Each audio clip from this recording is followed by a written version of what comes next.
think at the Apollo moon landing. Yeah, so, the Apollo moon landing was certainly a disruptive set of activities. And the story is when they landed back in the Pacific Ocean, and got helicoptered to both the United States, they had to fill out a customs form of where they've been, and what they're bringing back. And so, where'd you travel to? Moon. What are you bringing back? Rocks. And then they had to fill out an expense form, where you would get paid for mile. They wanted to get paid per mile. And the government said, no, we'll pay you by day. So, because they thought if they got paid per mile, they went 250,000 miles one way and back, 500,000 miles in total. They would have been very rich, but instead they got $10 a day for expenses because they were in the military. But back to your question, what's really interesting is companies are just, organizational constructs to focus on repeatable process. So in the beginning, every large company was a startup searching for a business model. That is the distinction between a startup and a large company, is the large companies get large by executing known business models. It's a fancy term for a business model is, who are my customers, what pricing, what's the right distribution channel, what's the right supply chain, etc. But startups aren't executing business models, they're searching for them. This distinction between search and execution had never been articulated before we started talking about the lean startup. But if you think about startups, large companies executing business models, they innovate, but they tend to innovate around their core businesses, around core products and services. It's not that large companies aren't innovative, but the innovation tends to go, maybe I'll make the product in a new color, or maybe I'll change the price, or have a more effective supply chain. And good companies do this all the time. Better companies actually figure out that maybe I could take the same products or services and maybe sell it to a different channel or a different customer set. Or maybe even more sophisticated, I could use my manufacturing capacity to build something else, but I have these great factories. I could maybe build, additional things out of that same factory. But that's not disruption. Disruption is actually thinking about new categories that never existed before, or new combinations of products. And that's really hard inside of existing functional units like engineering or sales or marketing, or worse, inside of product line divisions that have profit and loss based on existing products.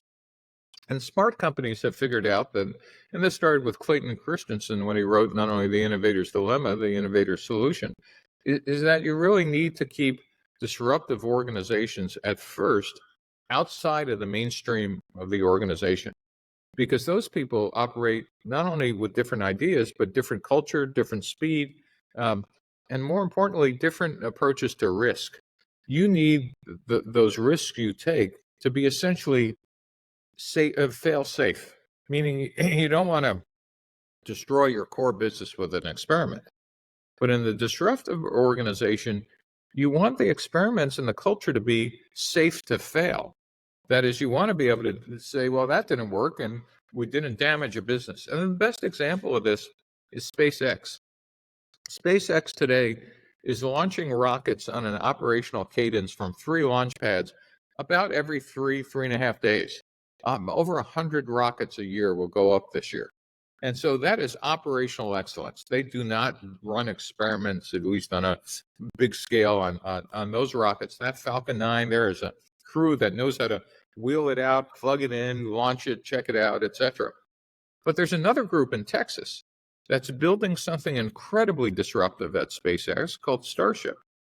And Starship has basically exploded 3 times, each time getting better and further into space. And each time they're learning massive things. That is not operational cadence. That is, in fact, a disruptive organization learning by experimentation rapidly, about 10x more rapid than a traditional NASA program to make a moon rocket. Well, what's really interesting is those are not disconnected programs. The Falcon 9 people are teaching the Starship people, hey, we wish we would have put the access panel over here. And the Starship people are teaching the Falcon 9 people, those engine chamber pressures, you could probably crank them up another 2%, and you'd get another couple 100 pounds or 1,000 pounds of payload without really screwing up the rocket. So they do interact. And most important lesson for corporations, that disruptive thing going on in Texas, that Starship, that's eventually going to be the company's core product. Right now, it's on the edge. Innovation always occurs on the edge for disruptive innovation. And when it succeeds, it moves into the core and eventually replaces and becomes the next generation product line. CEOs who can manage sustaining and disruptive innovation simultaneously, it's a real art. And most companies kind of either fail to do that, and their product life cycle and company life cycle, goes like this, or they kind of do acquisitions of, well, we're not creative enough to do it inside, so why don't we buy a division or an innovative and disruptive company? Not a bad idea, but that integration of the two is really difficult. Or we could acquire people or intellectual property, etc. So the answer to your very long answer to a short question is companies have a kind of a life cycle. When you're in the middle of one, you think corporations last forever.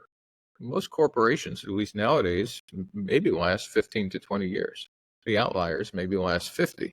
They fail because they fail to do this continual cycle of reinvention. I forgot what your question was.